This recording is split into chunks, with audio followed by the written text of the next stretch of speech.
والصلاة والسلام على من لا نبي بعده وعلى آله وأصحابه الذين أوفوا عهده.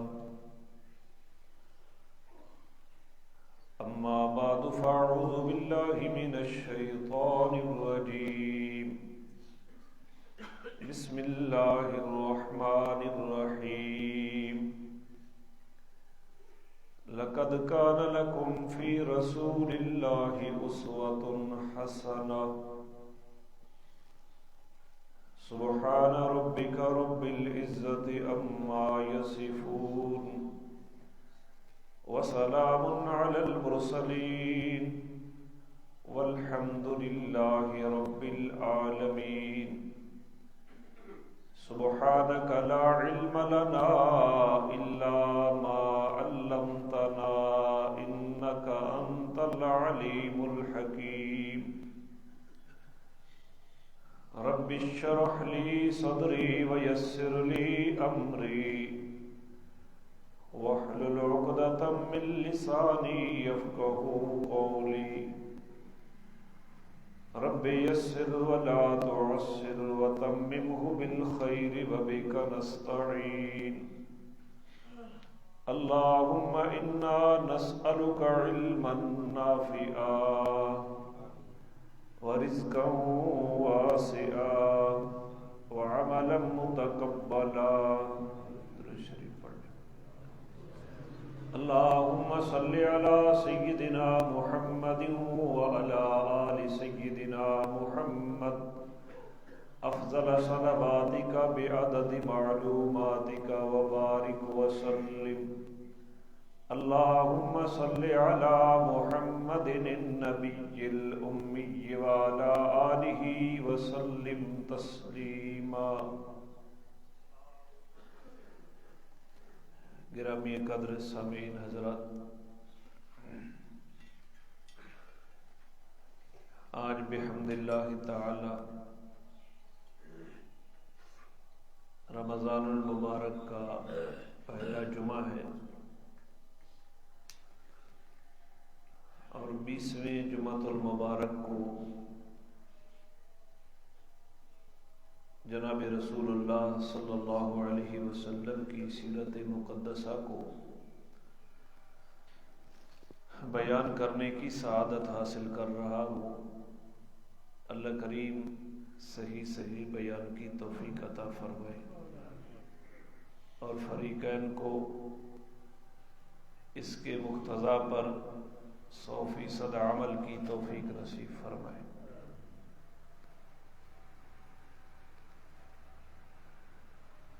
بعثت نبوی کا تذکرہ پچھلے جمعے میں ہو گیا. اب اس سے آگے چلتے ہیں. جب پہلی وحی نازل ہوئی اقرا بسم ربک الذی خلق، تو اس کے بعد مکہ کے بالائی حصے میں جناب جبریل امین علیہ السلام ایک انتہائی خوبصورت انسانی شکل کے اندر رسول اللہ صلی اللہ علیہ وسلم کے پاس تشریف لائے اور جبریل امین نے اپنی ایڑی زمین کے اوپر رگڑی تو پانی کا چشمہ جاری ہو گیا. اس کے بعد جبریل امین نے وضو کیا. رسول اللہ صلی اللہ علیہ وسلم کے سامنے یہ پہلے دن ہی یہ تعلیم شروع ہو گئی تھی. وضو کی تعلیم، نماز کی تعلیم. تو عملاً جبریل امین نے آپ صلی اللہ علیہ وسلم کو وضو کر کے دکھایا اور اس کا یہ غیبی بندوبست ہوا کہ جبریل امین انسانی شکل میں آ کر زمین کے اوپر اپنی ایڑی رگڑتے ہیں تو پانی کا چشمہ جاری ہوتا ہے. اور بعض روایات میں یہ اضافہ بھی ملتا ہے کہ اللہ آپ کو سلام فرما رہے ہیں۔ کون؟ اللہ آپ کو سلام فرما رہے ہیں، اور اللہ نے آپ کو ساری انسانیت اور تمام جنوں کے لیے نبی بنا کر بھیجا ہے، اور انہیں یہ پیغام دو، لا الہ الا اللہ، لا الہ الا اللہ، کہ اللہ کے سوا الہ کوئی نہیں ہے، معبود کوئی نہیں ہے، اللہ کے سوا مسجود کوئی نہیں ہے، اللہ کے سوا ما فوق الاسباب مشکل کشائی کرنے والا کوئی نہیں ہے، اللہ کے سوا ما فوق الاسباب حاجت روائی کرنے والا کوئی نہیں ہے، اللہ کے سوا موت و حیات کا مالک کوئی نہیں، اللہ کی مرضی کے بغیر کائنات کا ایک پتا بھی حرکت نہیں کر سکتا، اللہ جسے نفع پہنچانا چاہے اسے ہی نفع پہنچنا ہے، اور اللہ جس کو نقصان پہنچانا چاہے اسے کائنات کی کوئی قوت نفع نہیں دے سکتی۔ وہ کھوٹی قسمتوں کو کھری کرنے والا ہے، کھری قسمتوں کو کھوٹا کرنے والا ہے، رزق دینے والا بھی وہی ہے، رزق بند کرنے والا بھی وہی ہے، بارشیں برسانے والا بھی اللہ ہے، بارشوں کو روک دینے والا بھی اللہ ہے، ساری کائنات کو پیدا کرنے والا بھی اللہ ہے، ساری کائنات کو چلانے والا بھی اللہ ہے۔ اللہ سے سب کچھ ہونے کا یقین اور اللہ کے غیر سے کچھ بھی نہ ہونے کا یقین، یہ ہے لا الہ الا اللہ، کہ آپ ان انسانوں اور تمام جنوں کی طرف نبی بن کر آئے ہیں، اور انہیں یہ پیغام دو، لا الہ الا اللہ۔ تو جبریل امین نے اپنی ایڑی زمین کے اوپر رگڑی، پانی کا چشمہ جاری ہو گیا، تو جبریل امین نے پورا وضو کر کے دکھایا رسول اللہ صلی اللہ علیہ وسلم کو۔ پھر آپ نے بھی وضو کیا، جس طرح جبریل کو دیکھا تو وہی بعین ہی وضو کی کیفیت، جس طرح ہم وضو کرتے ہیں، ہاتھ دھوئے اور ناک میں کلی کی، ناک میں پانی ڈالا اور چہرہ دھویا، بازو دھوئے، سر کا مسح کیا اور دونوں پاؤں کو دھوا۔ یہ دھونے کا عمل جو ہے 3 مرتبہ جبریل امین نے کیا۔ اس کے بعد رسول اللہ صلی اللہ علیہ وسلم نے جبریل کو دیکھ کر پیچھے پیچھے وضو کیا، اور استنجا سے فراغت کے بعد جبریل امین نے پانی کا ایک چلو بھرا اور شرمگاہ کے اوپر، کپڑے کے اوپر مارا، ایسی جگہ جہاں شرمگاہ ہوتی ہے اس کے اوپر جو کپڑا ہے اس کے اوپر پانی کے چھینٹے مارے۔ اور آج بھی علماء نے یہاں سے یہ مسئلہ نکالا ہے کہ وضو کرنے والے کے لیے مستحب ہے کہ استنجا کے بعد وہ پانی کا چلو لے کر کپڑوں کے اوپر، اس جگہ کے اوپر چھینٹے مارے جہاں شرمگاہ ہے۔ اس کی حکمتیں بھی علماء نے لکھی ہیں۔ بسا اوقات ایک آدمی کو وسوسہ پیدا ہوتا ہے کہ پتہ نہیں پھر کوئی قطرہ پیشاب کا نکل آ گیا ہے، اس وسوسے کے علاج کے طور پر یہ پانی کا چھینٹا مارنا چاہیے تاکہ وسوسہ ختم ہو جائے۔ اور بھی اس چھینٹے کی حکمت علماء نے لکھی ہیں، لیکن ایک اور بات توجہ سے سننا، جس آدمی کو قطرے کا مرض لاحق ہو اس کے لیے علماء نے لکھا ہے کہ وہ چھینٹا نہ مارے۔ کیوں؟ کہ اس کا قطرہ بھی نکل آیا پیشاب کا تو وہ یہی خیال کرتا رہے گا کہ جو چھینٹا میں نے خود مارا ہے یہ گیلا پن اس کا ہے، لہذا اس آدمی کے لیے یہ حکم نہیں ہے۔ جس آدمی کو قطرہ نہیں آتا، محض وساوس پیدا ہونے کا خطرہ ہے، تو اس آدمی کے لیے مستحب یہ ہے کہ وہ پانی کا چلو لے اور شرمگاہ کے اوپر، کپڑے کے اوپر، شلوار کے یا تہمت کے اس حصے کے اوپر مارے جو عین شرمگاہ کے سامنے رہتا ہے، تو اس سے وساوس سے علاج اس کا ممکن ہو سکے گا، وساوس سے بچا جا سکے گا۔ تو بہرحال جبریل امین نے وضو کر کے دکھایا، آپ نے بھی اسی طرح وضو کیا۔ اس کے بعد جبریل امین نے 2 رکعت نماز آپ کو پڑھائی، اور آپ نے جبریل کے پیچھے کھڑے ہو کر پڑھی. تو یہ مقام تعلیم تھا. 2 رکعت پڑھی. اب اس کے بارے میں اختلاف ہے کہ یہ 2 رکعت صبح کی تھی یا جو 2 رکعت عصر کی تھی.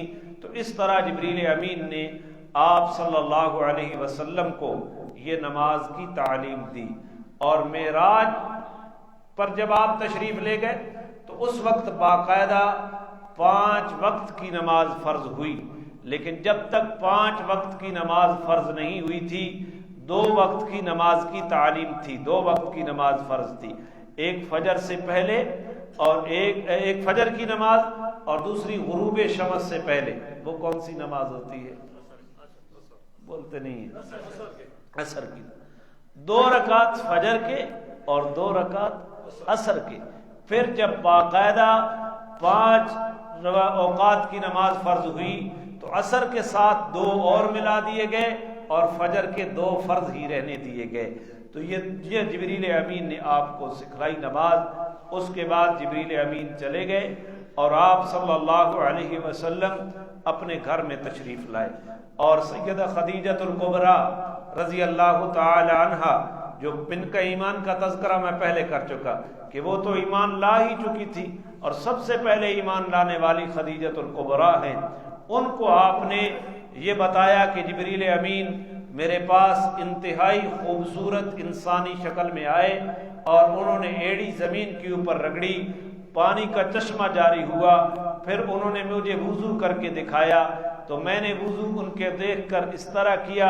پھر 2 رکعت نماز پڑھائی تو حضرت عائشہ حضرت خدیجہ رضی اللہ تعالی عنہا پھولے ہی نہ سمائی اس بات کو سن کر. تو پھر آپ صلی اللہ علیہ وسلم نے جس طرح جبریل نے آپ کو وضو کر کے دکھایا اسی طرح وضو کی تعلیم آپ نے سب سے پہلے سیدہ خدیجہ الکبریٰ کو دی. اور اس کے بعد 2 رکعت نماز جو ہے جس طرح جبریل امین نے آپ کو پڑھائی اسی طرح آپ نے خدیجہ الکبریٰ کو 2 رکعت نماز پڑھائی. سمجھی؟ تو یہ وضو کی تعلیم ہے اور یہ نماز کی تعلیم ہے جو آپ صلی اللہ علیہ وسلم کو دی گئی. اور اس نماز میں رخ آپ صلی اللہ علیہ وسلم کا کس جانب تھا؟ تو رخ آپ صلی اللہ علیہ وسلم کا بیت المقدس کے جانب تھا. کس جانب تھا؟ بیت المقدس. ترتیب یہ تھی ایک طرف رکن یمانی ہے اور دوسری طرف حجر اسود ہے. تو آپ رکن یمانی اور حجر اسود کے درمیان اپنے رخ کیے ہوئے تھے جو بیت المقدس اس رخ کے اوپر پڑتا. اور یہ بھی آتا ہے روایات میں کہ آپ کا جھکاؤ رکن یمانی کی بنسبت حجر اسود کی جانب زیادہ تھا. اور بعض علماء نے پھر یہ لکھ دیا کہ آپ نے رخ حجر اسود کی جانب کیا ہوا تھا. وہ انہوں نے اس جھکاؤ کو مد نظر رکھتے ہوئے حجر اسود کی طرف منہ کرنا لکھ دیا, وگرنہ آپ کا رخ بیت المقدس کی جانب تھا, رکن یمانی ایک جانب تھا اور حجر اسود دوسری جانب تھا. اور آپ کا جھکاؤ قدرے کس جانب تھا؟ حجر اسود کی جانب. اور پھر جب آپ صلی اللہ علیہ وسلم مدینہ میں تشریف لے گئے تو آپ صلی اللہ علیہ وسلم قبلے کی تبدیلی ہوئی اور دوسرے پارے میں اس کا دوسرا پورا رکوع موجود ہے جو قبلے کی تبدیلی ہوئی. انشاءاللہ اللہ نے توفیق دی تو وہاں جب پہنچیں گے قبلے کی تبدیلی کے اوپر تو وہاں اپنے موقع کے اوپر وہ بات آ جائے گی. تو جناب سیدہ خدیجہ الکبریٰ رضی اللہ تعالی عنہا کو آپ صلی اللہ علیہ وسلم نے وضو کی تعلیم بھی دی اور آگے چلیں. جناب ابو طالب کے بچے زیادہ تھے اور بچوں کی کفالت کے لیے جو مال چاہیے تھا, جو ضروریات چاہیے تھیں وہ ناکافی تھی. تو آپ نے حضرت عباس کو کہا رسول اللہ صلی اللہ علیہ وسلم نے کہ ابو طالب جو ہیں چچا میرے وہ کثیر البال ہیں, اگر ہم ان کی معاونت کریں تو ایک بچہ آپ ان کا کفیل بنا لیں, ان کی کفالت آپ کریں اور ایک بچے کی میں کفالت کرتا ہوں. تو حضرت عباس نے اس بات کو تسلیم کر لیا. تو رسول اللہ صلی اللہ علیہ وسلم نے حضرت علی کو لے لیا کہ علی کی کفالت میں کروں گا. علی کی کفالت میں کروں گا. یہ اعلان اظہار نبوت سے پہلے کی بات ہے. تو علی آپ کے گھر میں رہتے تھے, آپ حضرت علی کی کفالت کیا کرتے تھے. حضرت خدیجہ آپ صلی اللہ علیہ وسلم کے پیچھے کھڑے ہو کر نماز پڑھ رہی ہیں, اوپر سے علی آ گئے. اوپر سے چھوٹے بچے ہیں نبی, 8 سال کی عمر ہے راجح قول کے مطابق. اکثر نے 10 لکھی ہے, لیکن جن علماء نے 8 کو ترجیح دی ہے, وجہ ترجیح بھی انہوں نے ذکر کی ہے. حضرت علی کی 8 سال کی عمر ہے, بچے ہیں ابھی. حضرت خدیجہ کے ساتھ آپ نماز پڑھ رہے ہیں. حضرت علی رضی اللہ تعالیٰ عنہ داخل ہو گئے اور حضرت علی نے پوچھا کہ یہ کون سا دین ہے جو آپ نے اپنایا ہوا ہے؟ تو حضور صلی اللہ علیہ وسلم نے فرمایا, اللہ نے مجھے اپنا پیغمبر بنا کر بھیجا ہے. یہ وہی دین ہے جو باقی پیغمبر دنیا میں لے کر آئے. میں تجھے اس دین کی طرف بلاتا ہوں اور لات منات اور بتوں کی عبادت کو کفر سمجھنے کا کہتا ہوں کہ بتوں کی عبادت کفر ہے. ایک اللہ جو تنہا ہے, وحدہ لا شریک ہے, اس کی عبادت کی طرف بلاتا ہوں. مجھے اس نے اپنا پیغمبر بنا کر بھیجا ہے اور یہ عبادت بھی اسی اللہ نے مجھے سکھائی ہے. تو آپ کو میں اسی عبادت کی طرف اور اس اللہ کی طرف ایمان کے لانے کے لیے بلاتا ہوں. تو سننا, سیدنا علی رضی اللہ تعالی عنہ نے جواب میں عرض کی کہ یہ ایک نئی چیز ہے, میں اپنے والد جناب ابو طالب سے مشورہ کر کے آپ کو جواب دوں گا. اپنے والد سے مشورہ کر کے جواب دوں گا. تو آپ نہیں چاہتے تھے کہ آپ خود اعلان کے سے پہلے کوئی اس کو ظاہر کرے. تو آپ نے فرمایا کہ ٹھیک ہے علی, ایمان نہیں لاتے تو سوچ لو, ابھی نہ لاؤ, لیکن ابھی کسی کو بتانا نہیں ہے, ابھی اپنے باپ سے مشورہ. تو حضرت علی رضی اللہ تعالی عنہ رک گئے مشورے سے اور رات گزار دی اسی حالت میں, اور رات سوچتے رہے. اللہ نے آپ کے دل کے اندر اسلام کی محبت ڈال دی. صبح علی آئے اور علی نے آپ کی نبوت کے اوپر ایمان لا لیا. اشہد ان لا الہ الا اللہ وحدہ لا شریک لہ واشہد ان محمدا عبدہ. اب نماز پڑھنے والے کتنی ہو گئے؟ 3 ہو گئے. ایک علی, ایک سیدہ خدیجہ اور ایک جناب رسول اللہ صلی اللہ علیہ وسلم. آگے چلتے, اسی دن کچھ اور لوگ بھی مسلمان ہوئے. یہ پہلے دن مسلمان ہونے والے خدیجہ, علی, زید بن حارثہ اور ابو بکر صدیق, یہ چاروں پہلے دن ہی مسلمان ہو گئے تھے. میں آگے چل کر ساری تفصیلات کو عرض کرتا ہوں. تو حضرت علی رضی اللہ عنہ کے بارے میں کچھ عرض کر دوں تو آپ یہ بات کے واقعات ہیں. حضرت علی کے بارے میں ان واقعات کو چل کے زید بن حارثہ تک کی طرف جاؤں گا. حضرت علی, حضرت خدیجہ اور رسول اللہ صلی اللہ علیہ وسلم جب نماز کا ٹائم ہوتا تو باہر نکل جاتے جنگل کی طرف, وادی نخلا میں کھڑے ہو کر نماز پڑھا کرتے تھے چھپ کر. تو ادھر سے جناب ابو طالب بھی آ گئے اور انہوں نے دیکھا کہ یہ کوئی عجیب قسم کی عبادت کر رہے ہیں. تو نماز سے فارغ ہوئے تو بھتیجے آپ کی کس دین کی تعلیم دے رہی ہیں, آپ کون سی عبادت کر رہے ہیں؟ تو رسول اللہ صلی اللہ علیہ وسلم نے فرمایا, میں اس دین کی دعوت دے رہا ہوں جو دین اللہ کا ہے, اللہ کے فرشتوں کا ہے اور ہمارے باپ جناب ابراہیم علیہ السلام کا ہے. اللہ نے جس طرح باقی انبیاء کو بھیجا ہے یہ دین دے کر, مجھے اس نے آخری نبی بنا کر بھیجا ہے اور اس دین کی تعلیم کے لیے مبعوث کیا ہے اور یہ عبادت ہے. اور آپ زیادہ حقدار ہیں اس بات کے کہ آپ اس دین کو قبول کریں اور اسی اللہ کی جانب سے جو عبادت عطا ہوئی ہے اس عبادت کو آپ قبول کریں. تو جناب ابو طالب نے کہا, آپ جس طرح کی عبادت کر رہے ہیں اس میں کوئی حرج نہیں ہے, لیکن میں اپنے آباء و اجداد کے دین کو نہیں چھوڑ سکتا. روایات کے الفاظ میں تھوڑا سا اختلاف ہو سکتا ہے. میں اپنے آباء و اجداد کے دین کو نہیں چھوڑوں گا, لیکن جو آپ کر رہے ہیں اس میں بھی کوئی حرج نہیں ہے اور میں آپ کو کسی قسم کی تکلیف بھی نہیں پہنچنے دوں گا.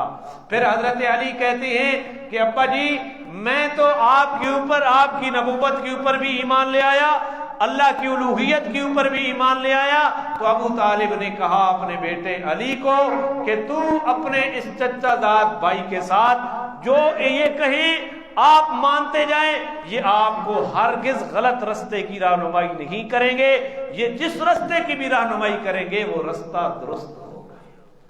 ابو طالب خود ایمان آگے چل کر ایک دفعہ پھر نماز میں دیکھا تو اپنے بیٹے جعفر کو کہا کہ ایک طرف علی کھڑا ہے نا اپنے چچا زاد بھائی کے ساتھ، ایک طرف علی کھڑا ہے تو بائیں طرف تو کھڑا ہو، تو بھی یہی نماز پڑھ لے۔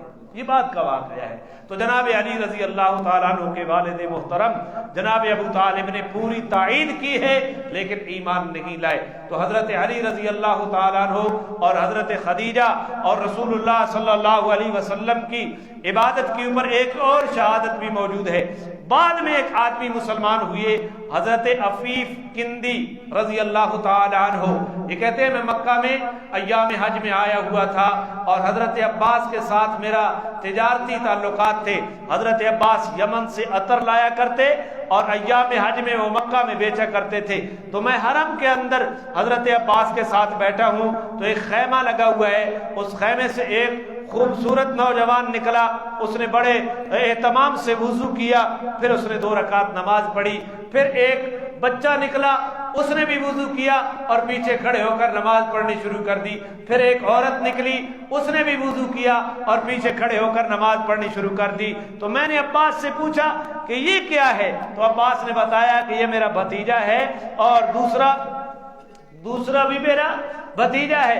یہ میرا بھتیجا کہتا ہے کہ مجھے اللہ نے نبی بنا کر بھیجا ہے اور اللہ ہی نے مجھے یہ عبادت کا طریقہ سکھایا ہے۔ تو حضرت عباس یہ کہتے ہیں کہ یہ ان کی بیوی ہے، میرے بھتیجے کی بیوی ہے خدیجۃ الکبریٰ، یہ اپنے طریقے کے اوپر عبادت کر رہے ہیں۔ تو حضرت عفیف کندی کہتے ہیں کاش کہ میں اس وقت مسلمان ہو گیا ہوتا تو میں چوتھا ہوتا،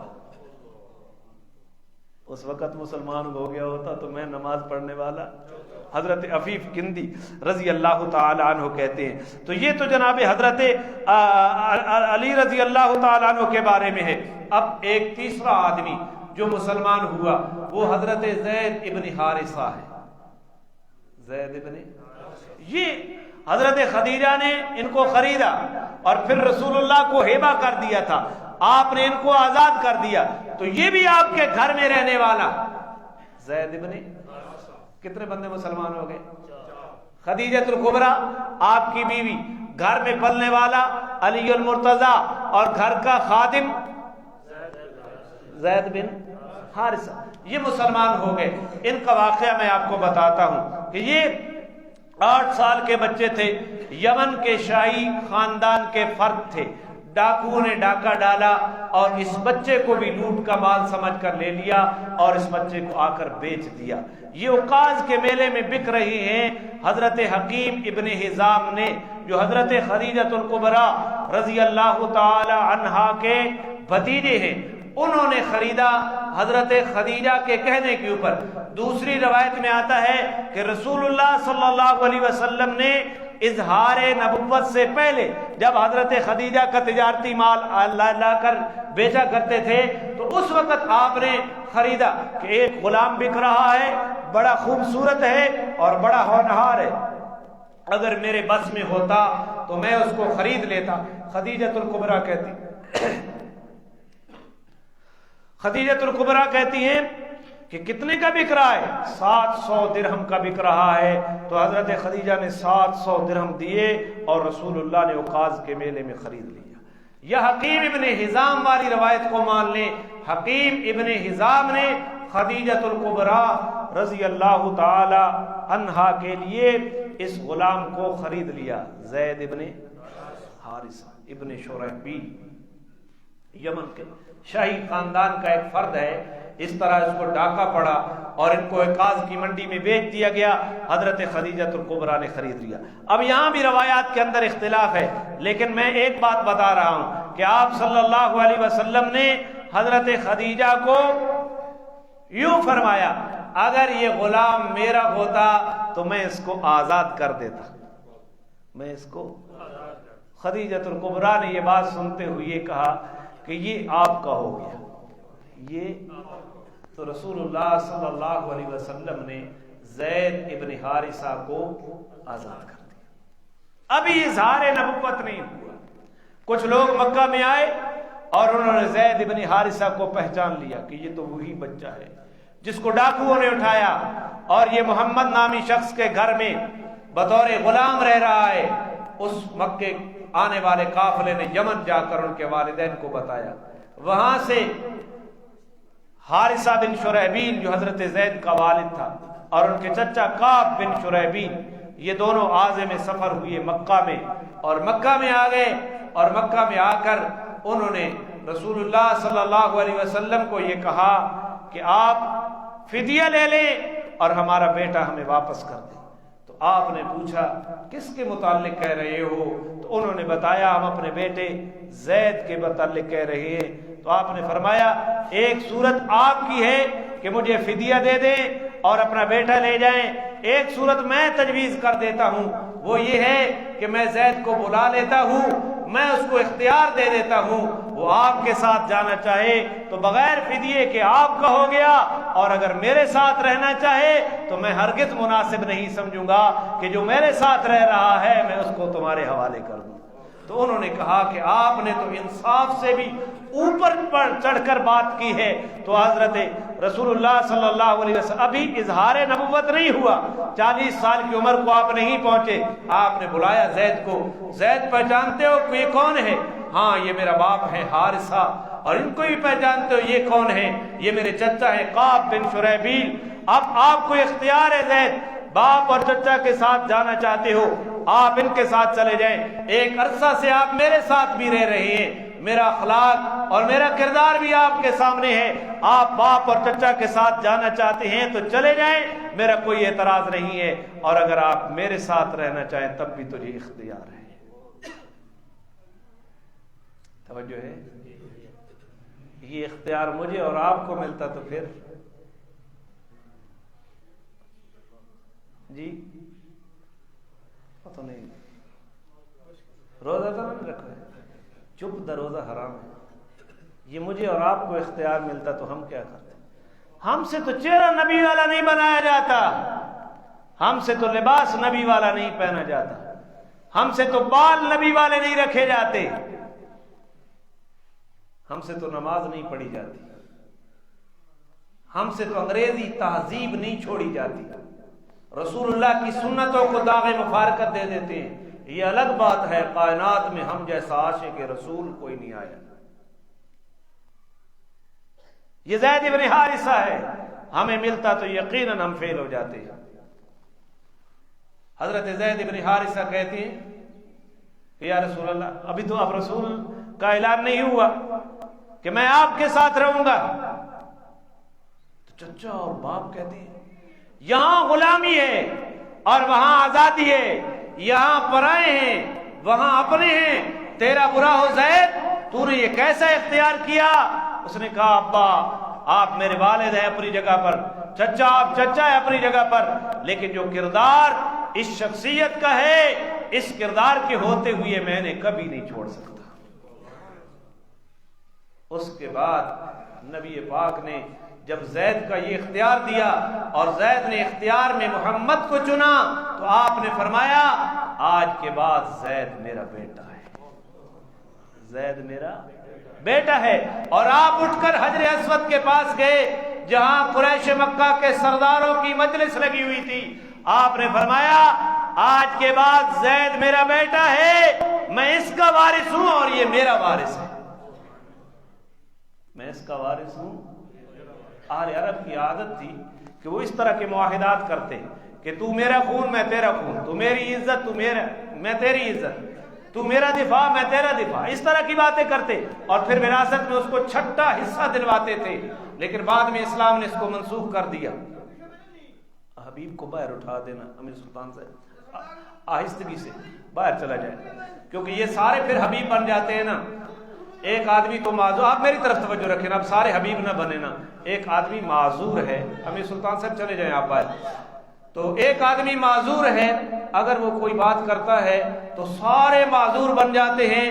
تو ان جو مصنوعی معذورین ہیں نا، ان کو سمجھانے کے لیے مجھے یہ فیصلہ کرنا پڑا کہ وہی جو حقیقی معذور ہے وہ باہر چلا جائے اور مصنوعی معذورین میری بات سننے.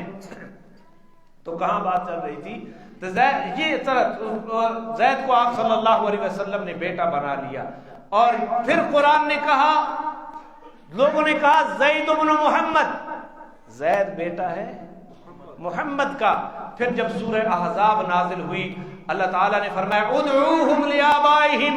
یہ جو متبنہ ہوتا ہے، لے پالک ہوتا ہے، ان کو اپنے باپ کی طرف نسبت کر کے بلاؤ. ادعوہم لیابائہم، ان کو اپنے باپ کی طرف نسبت کر کے بلاؤ. تو اس دن کے بعد زید بن محمد کے بجائے پھر زید بن حارثہ کہلانے لگا. زید بن، اور یہ واحد صحابی ہے، توجہ ہے آپ کی، واحد صحابی ہے زید جس کا نام قرآن میں آیا ہے. صحابہ میں سے کسی کا نام بھی قرآن میں نہیں آیا، ایک آدمی کا نام آیا ہے، وہ زید ہے. سورہ احزاب میں ان کا نام موجود ہے، حضرت زید رضی اللہ تعالی. اب کچھ احکامات سن لیں. لے پالک بنانا، متبنہ بنانا، اپنا بیٹا بنا لینا کسی کو یہ جائز ہے، لیکن اس کو ولدیت میں تبدیل کرنا، آج ہمارے چالی شہر میں کئی بچیاں لوگوں نے لی ہوئی ہیں، کئی بچے لوگوں نے لی ہوئی ہیں. یونین کونسل میں انہوں نے ولدیت اپنی لکھوا دی ہے. میں وہ روایات آپ کے سامنے رکھ دیتا ہوں کہ رسول اللہ صلی اللہ علیہ وسلم نے کیا فرمایا. یہ بخاری ہے، ابو داود ہے، سنن ابن ماجہ ہے، مسند احمد ہے، اور کتابوں کے اندر سنن دارمی کے اندر بھی یہ حدیث موجود ہے. حضرت سعد ابن ابی وقاص رضی اللہ تعالیٰ عنہ بیان کرتے ہیں، میں نے نبی کریم صلی اللہ علیہ وسلم کو یہ فرماتے ہوئے سنا، جس شخص نے خود کو اپنے باپ کے غیر کی طرف منسوب کیا حالانکہ اس کو علم تھا کہ یہ میرا باپ نہیں ہے، تو وہ اس کا باپ نہیں ہے، تو اس پر جنت حرام ہے. آپ جس بچے کا نام لکھوا دیتے ہیں اور وہ بچہ کہتا ہے کہ میرا فلاں باپ ہے، اگر اسے یہ پتا ہے کہ یہ میرا باپ نہیں ہے اور اس بچے سے لوگ پوچھتے ہیں کہ میرا فلاں باپ ہے، اسے پتا ہے کہ میرا وہ باپ نہیں ہے، آپ نے فرمایا اس کے اوپر جنت کیا ہے؟ حرام. دوسری روایت سنو، یہ غلام کے بارے میں بھی آ رہی ہے. حضرت علی بن ابی طالب رضی اللہ تعالیٰ عنہ اس روایت کے راوی ہیں، فرماتے ہیں کہ نبی کریم صلی اللہ علیہ وسلم نے فرمایا، جس نے خود کو اپنے باپ کے غیر کی طرف منسوب کیا، یا جس غلام نے اپنے آپ کو اپنے مولا کے غیر کی طرف منسوب کیا، اس آدمی کے اوپر اللہ کی، فرشتوں کی اور تمام لوگوں کی لعنت برستی ہے. قیامت کے دن ایسے آدمی کا کوئی فرض بھی قبول نہیں ہوگا اور کوئی نفل بھی قبول نہیں ہوگا. تو اجتناب کریں. اس کے علاوہ اور کئی اخلاقی خرابیاں، کئی شرعی خرابیاں، کئی معاشرتی خرابیاں جو پیش آتی ہیں. میرا عنوان نہیں ہے کہ میں متبنہ کے اوپر گفتگو کروں. آپ کسی کو اپنا بیٹا بنا لیں لیکن ولدیت اس کے اپنے والد کی طرف رکھیں، یہ حرام کام نہ کریں. اور آج تک جو لوگ یہ حرام کام کر چکے وہ آج سے اپنا قانونی پروسیس عمل میں لائیں اور اس کی ولدیت چینج کر کے اس کو اپنے والد کی طرف منسوب کریں. اس بچے کو بھی گناہ میں مبتلا نہ کریں آئندہ آنے والے حالات میں، اور خود بھی گناہ کے اندر مبتلا. تو حضرت زید کو رسول اللہ صلی اللہ علیہ وسلم نے اپنا کیا بنا لیا؟ بیٹا بنا لیا. پھر قرآن نے جب منع کیا سورہ احزاب کے نزول کے وقت، ادعوہم لیابائہم، ان کو اپنے والد کی طرف کہہ کر پکارو، باپ کی طرف نسبت کہہ کر پکارو. پھر زید بن محمد کی جگہ پھر زید بن، یہ وہ عظیم صحابی ہے، یہ وہ مسلمان ہوئے رسول اللہ صلی اللہ علیہ وسلم کے اوپر. پہلے دن ایمان لانے والے کون؟ بولو بولو. حضرت خدیجہ، پھر علی، اور پھر زید. پہلے دن ایمان لانے والا چوتھا آدمی ابو بکر صدیق. کون؟ آپ نے جب اپنی دعوت ابو بکر کے سامنے رکھی، ابو بکر نے 1 منٹ ضائع کیے بغیر فوراً کہہ دیا کہ آپ جو کو لے کر آئے میں اس کے اوپر ایمان لے آیا، میں اس کے اوپر۔ خدیجہ آپ کی بیوی، علی آپ کا چچا زاد بھائی، اور 8 سال کی عمر میں اور آپ کے گھر میں پل رہا ہے، آپ اس کی کفالت کر رہے ہیں۔ زید بن حارثہ آپ کا آزاد کردہ غلام آپ کے گھر میں رہ رہا ہے، اور آپ خود، یہ تو ایک گھر ہو گیا نا، محمد رسول اللہ خود، آپ کی بیوی 2، آپ کا چچا زاد بھائی اور آپ کی کفالت میں 3، اور چوتھا زید بن حارثہ جو آپ کے۔ اب چوتھا آدمی جو مسلمان ہوا، آپ کی دعوت کے اوپر ایمان لایا، وہ معززین قریش میں سے ہے، بہت بڑا مالدار ہے، آزاد آدمی ہے، صاحب الرائے بھی ہے اور صاحب الرائے بھی ہے۔ یہ ایسا انسان ہے جس کا ایمان اس درجے کا تھا، یہ لیتا اللہ کہتا، یہ سوچنے کی مہلت مانگتا۔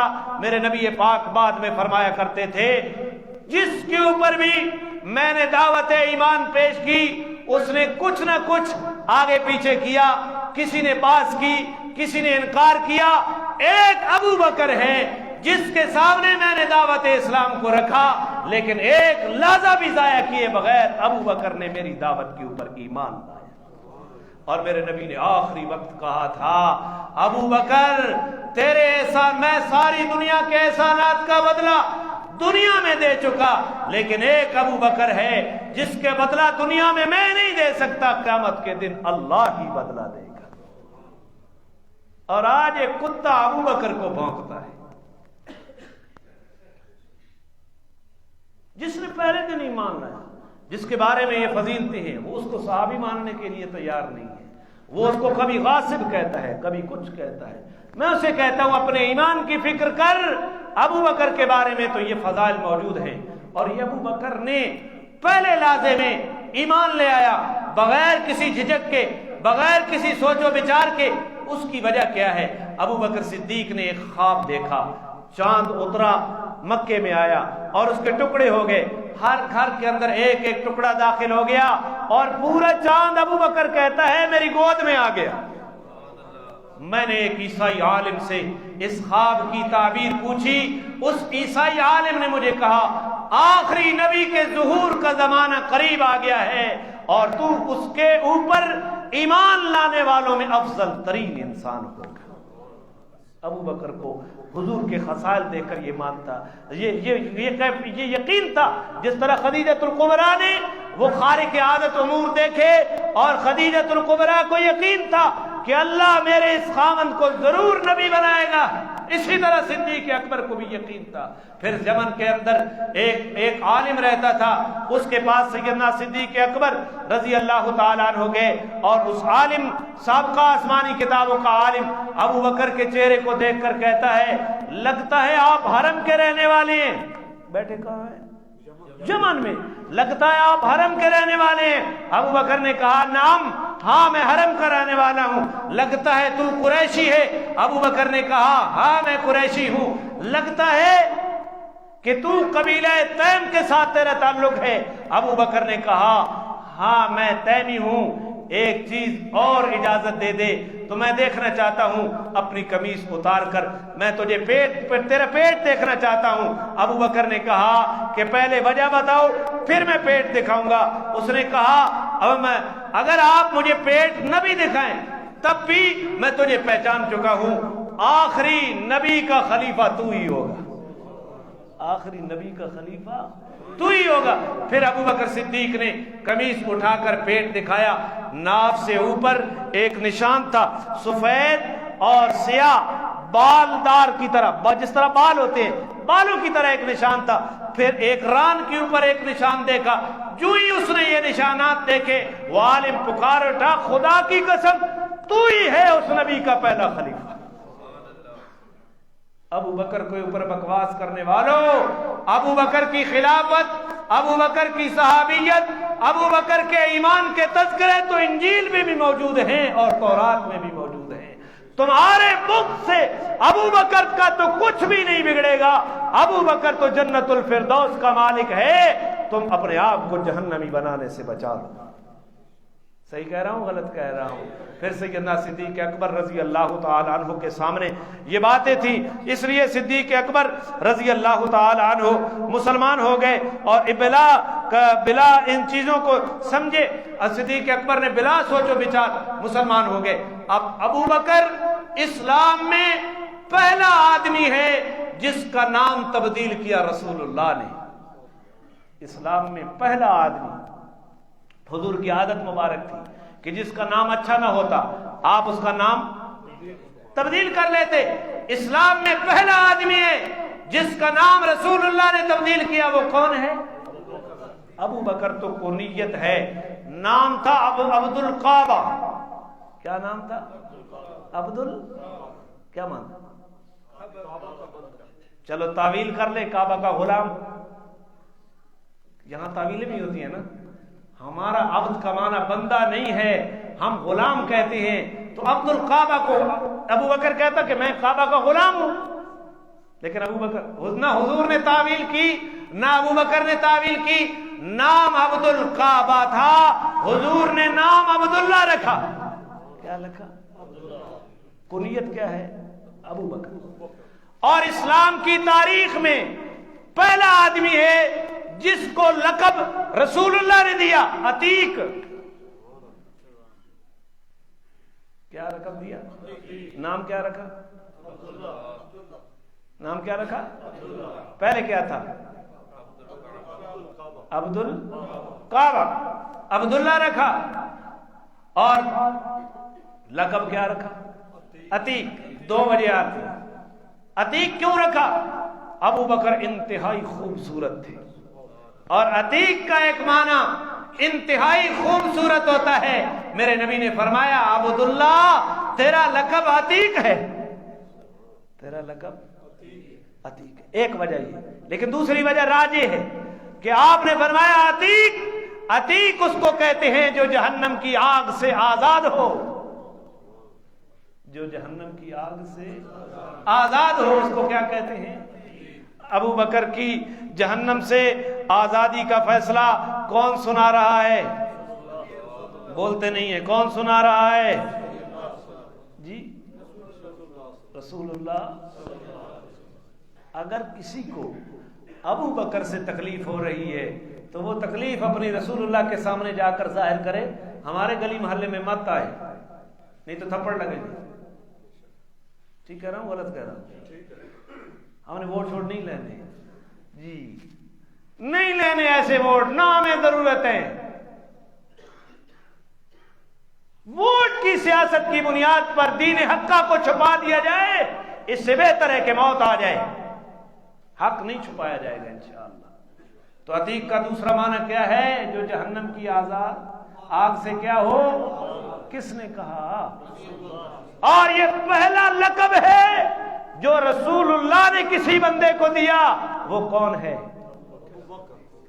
اللہ کروڑوں رحمتیں نازل فرمائے امام ابو حنیفہ رحمت اللہ علیہ کے اوپر۔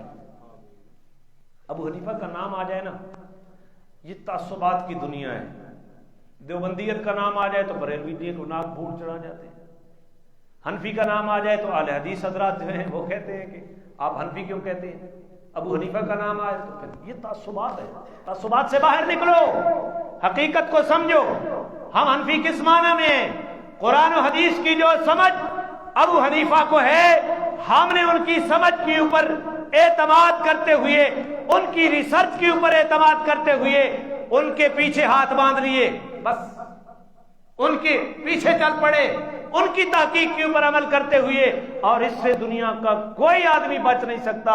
وہ کسی نہ کسی کی بات مان کر دین کے حوالے سے اپنی سمت متعین کر رہا ہوتا ہے۔ اللہ کے کروڑوں رحمتیں نازل فرمائے امام ابو۔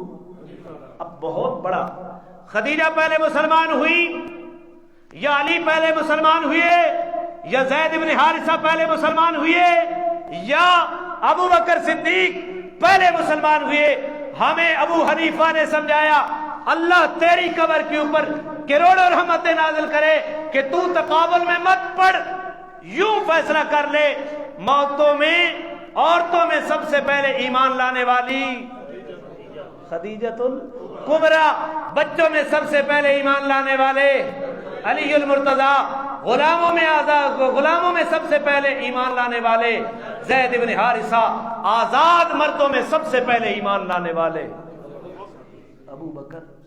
میں اس معنی میں حنفی ہوں، کس کو اعتراض ہے؟ آپ کو اعتراض؟ میں نے ابو حنیفہ تیری تطبیق مان لی کیونکہ چاروں ایک دن میں مسلمان ہوئے، لہذا ہمارے خدیجہ کا ایمان بھی سر آنکھوں پر، علی کا ایمان بھی سر آنکھوں پر، زید کا ایمان بھی سر آنکھوں پر، ابو بکر کا ایمان بھی سر آنکھوں پر۔ ہمیں کوئی مقابلہ بازی کا کوئی شوق نہیں ہے۔ عورتوں میں ایمان لانے والی سب سے پہلے خدیجۃ الکبریٰ، بچوں میں سب سے پہلے ایمان لانے والے علی المرتضیٰ، غلاموں میں سب سے پہلے ایمان لانے والے زید بن حارثہ، اور آزاد مردوں میں سب سے پہلے ایمان لانے والے ابو بکر۔ اور پھر ابو بکر اکیلا نہیں آیا، ابو بکر جب آیا، ابو بکر نے اسی وقت دعوت اسلام شروع کر دی، اور کئی لوگ ابو بکر کے ہاتھوں کے اوپر ایمان لائے، کئیوں کو خرید کر اپنے آقاؤں سے آزاد کروا کر ابو بکر نے ان کو اسلام کی دعوت دی، ابو بکر کے ہاتھ کے اوپر مسلمان ہوئے۔ وہ ساری تفصیلات بعد میں آئیں گی۔ تو میں یہ بتانا چاہتا ہوں 10 ایسے آدمی ہیں جن کو نبی پاک نے ایک ہی وقت میں اکٹھے جنت کی بشارت دی ہے۔ ابو بکر فی الجنہ، عمر فی الجنہ، عثمان فی الجنہ، علی فی الجنہ، سعد بن ابی وقاص فی الجنہ، سعید بن زید فی الجنہ، ابو عبیدہ بن جراح فی الجنہ۔ یہ 10 آدمی ہیں جن کو اکٹھی بشارت نبی پاک نے جنت کی دی ہے۔ ان میں ایک علی بھی ہے، اور ان میں ایک، کتنے ہو گئے؟ پیچھے کتنے بچ گئے؟ 8۔ اور ان 8 میں سے 7 آدمی ابو بکر کے کہنے کے اوپر اسلام لے آئے۔ عثمان غنی بھی، سوائے حضرت عمر کے، عثمان غنی بھی، سعید بن زید بھی، سعد بن ابی وقاص بھی، عبد الرحمن بن عوف بھی، حضرت ابو عبیدہ بن جراح بھی، یہ سارے۔ اور ابو بکر تو وہ ہے جس کی دعوت ایمان کے اوپر ایمان لانے والوں کو نبی پاک نے ایک ہی زبان سے جنت کی بشارت دی تھی۔ تو ابو بکر کی ایمان کے اوپر شک کرنے کے اوپر تلا ہوا ہے۔ اللہ تعالی ہمیں قرآن و سنت کی سمجھ نصیب فرمائے، اللہ عمل پیرا ہونے کی توفیق نصیب فرمائے۔